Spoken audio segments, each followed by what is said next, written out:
আসসালামু আলাইকুম রহমতুল্লাহি ওবরাকাতুহু। আমরা এখন সূরা ফাতিহা আর যে 7টি আয়াত আছেন সেই 7টি আয়াত নিয়ে আপনাদের সম্মুখে কিছু আলোচনা করার চেষ্টা করব। আল্লাহ পাক কোরআনের এই সূরা ফাতিহার মধ্যে কি বলতে চেয়েছেন, কারণ এই সূরা ফাতিহা প্রত্যেকটা মানুষেরই নামাজের মধ্যে ফরজ করা হয়েছে এবং এটাই হচ্ছে সর্বপ্রথম সূরা পড়তে হয় নামাজের মধ্যে। কি আল্লাহ পাক বলেন, আলহামদুলিল্লাহি রাব্বিল আলামিন, সকল প্রশংসা আল্লাহ তাআলার, যিনি বিশ্ব জগতের প্রতিপালক।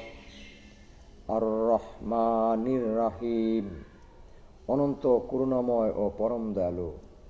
মালিকি ইয়াউমিদ্দিন, তিনি বিচার দিনের মালিক। ইয়্যাকা না'বুদু ওয়া ইয়্যাকা নাস্তাঈন, আমরা শুধু তোমারই ইবাদত করি এবং তোমারই নিকট সাহায্য প্রার্থনা করি। ইহদিনাস সিরাতাল মুস্তাকিম, আমাদের সরল সঠিক পথ দেখাও। আল্লাহর কাছে আমরা চাচ্ছি, আল্লাহ তুমি আমাকে সহজ সরল সঠিক পথ দেখাও। একটা পথ আমরা এই প্রতিদিন আল্লাহর কাছে চাচ্ছি, আল্লাহ সেই পথটাই দেখাচ্ছেন পরবর্তী আয়াতের মধ্যে। কি সিরাতাল্লাযীনা আন'আমতা আলাইহিম, তাদের পথ যাদের তুমি অনুগ্রহ দান করেছ। আল্লাহর কাছে আমরা চাচ্ছি যাদের পথ, ওই পথ যে পথে তোমার অনুগ্রহ হয়েছে, দয়া হয়েছে, যারা তোমার প্রিয় হয়ে গেল, তাদের পথটাই তুমি আমাকে দেখাও। গায়রিল মাগদুবি আলাইহিম ওয়ালাদ-দাল্লিন,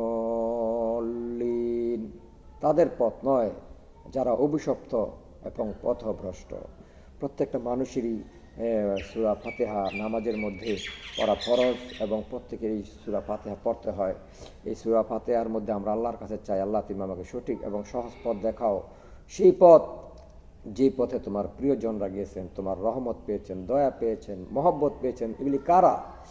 নবী, ওলি, সালেহিন, সাদেকিন, মুত্তাকিন, আউলিয়া ইকরাম, তারাই হচ্ছেন আল্লাহর প্রিয় এবং তাদের পথে যাওয়ার জন্যই আমি প্রতিদিন আল্লাহর কাছে বলছি, আল্লাহর কাছে চাচ্ছি, আল্লাহ তুমি আমাকে ওই পথটাতে নেও যেই পথে তোমার প্রিয়জনরা গিয়েছেন।